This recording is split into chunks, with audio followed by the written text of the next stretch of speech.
शिवाय नमस्तुभ्यम। हर हर महादेव, जय भोलेनाथ। स्वागत है आप सभी का आपके अपने चैनल ज्ञान अर्थ में। बहुत बहुत स्वागत है। भगवान भोलेनाथ की कृपा आपके और आपके समस्त परिवार पर सर्वदा बनी रहे। श्रोताओं, आज की इस वीडियो में आप श्रवण करेंगे सोमवार की पावन व्रत कथा का, जिसके सुनने मात्र से निसंतान दाम्पत्य को प्राप्त होती है संतान की प्राप्ति। ऐसे साधक मरणोपरांत शिवलोक को जाते हैं। और इसी के साथ वैशाख मास के सोमवार में आप ये कथा अवश्य ही श्रवण करें। यदि आपने सोमवार को यह व्रत रखा है या नहीं भी रखा है तो भी आज के दिन इस कथा का अवश्य ही श्रवण करें। इसको श्रवण करने मात्र से भगवान भोलेनाथ की असीम कृपा प्राप्त होती है। जो भी साधक सोमवार की व्रत कथा को श्रवण करता है या सुनता है या सुनाता है या हुकारा भी भरता है तो भी भगवान भोलेनाथ उसके सभी कष्ट हर लेते हैं। और ऐसे साधक भूलोक के सभी सुख को भोग कर ऐसे साधक मरणोपरांत शिवलोक के प्राप्त होते हैं। और इसी के साथ इस कथा का श्रवण करने मात्र से भगवान भोलेनाथ प्रसन्न होकर देते हैं, अपने भक्तों को अखंड सौभाग्य, अटल संपत्ति, तेजस्वी पुत्र का वरदान देते हैं। भगवान भोलेनाथ अपने साधक के सभी कष्ट हर लेते हैं। किसी भी प्रकार की उनके जीवन में कोई भी समस्या नहीं रह जाती है, कोई भी परेशानी नहीं रह जाती है। अतः भगवान भोलेनाथ सब कष्ट दूर कर लेते हैं। तो आइए भक्तों, श्रवण करते हैं वैशाख मास में सोमवार की व्रत कथा का। एक समय की बात है, किसी नगर में एक साहूकार रहता था। उसके घर में धन की कोई कमी न थी, लेकिन उसकी कोई संतान नहीं थी। इस कारण वह बहुत दुखी था। पुत्र प्राप्ति के लिए वह प्रत्येक सोमवार व्रत रखता और पूरी श्रद्धा के अनुसार शिव मंदिर में जाकर भगवान के शिव जी को और पार्वती जी की पूजा करता था। उनकी भक्ति देखकर एक दिन माँ पार्वती प्रसन्न हो गई और भगवान शिव जी से उस साहूकार की मनोकामना पूर्ण करने का आग्रह करने लगी।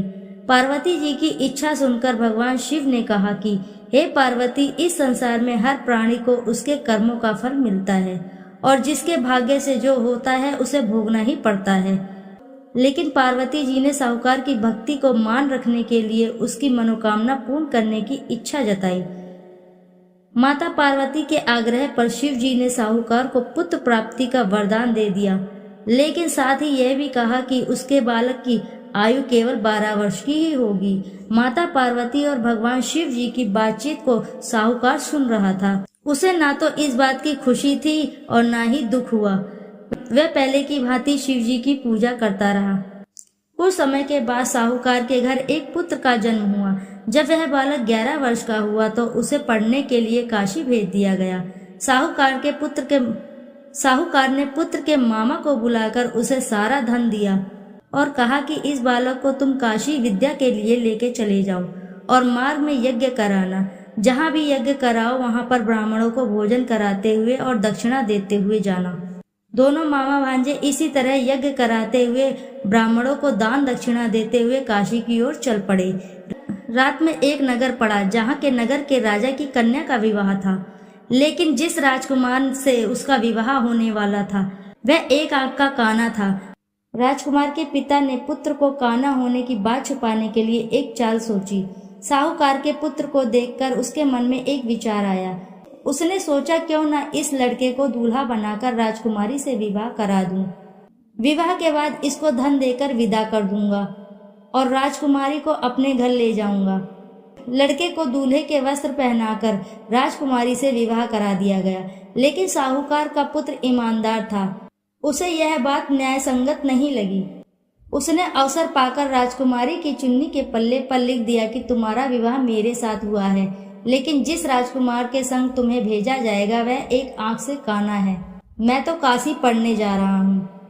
जब राजकुमार ने चुन्नी पर लिखी बात पढ़ी तो उसने अपने माता पिता को यह बात बताई।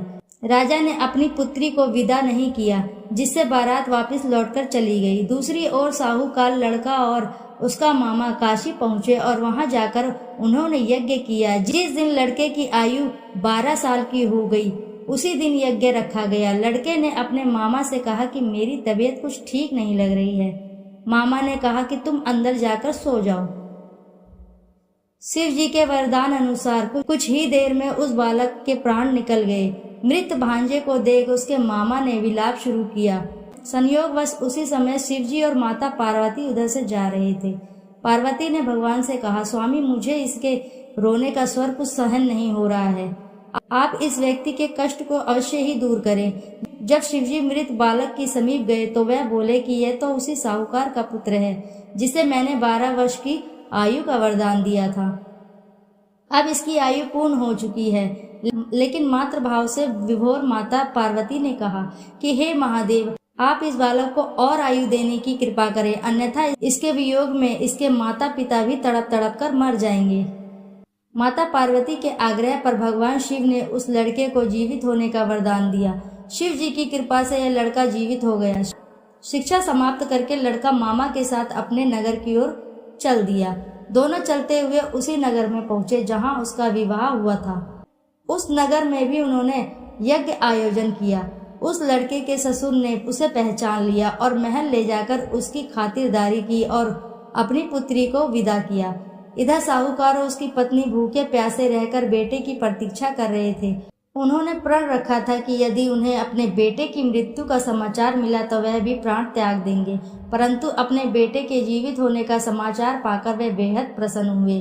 उसी रात भगवान शिव ने व्यापारी के स्वप्न में आकर कहा, हे श्रेष्ठी, मैंने तेरे सोमवार के व्रत करने और व्रत कथा सुनने से प्रसन्न होकर तेरे पुत्र को लंबी आयु प्रदान की है। इसी प्रकार जो कोई सोमवार का व्रत करता है तथा कथा सुनता है और पढ़ता है और उसके सभी दुख दूर हो जाते हैं और समस्त मनोकामनाएं पूर्ण होती हैं। बोलो जय भोलेनाथ, हर हर महादेव।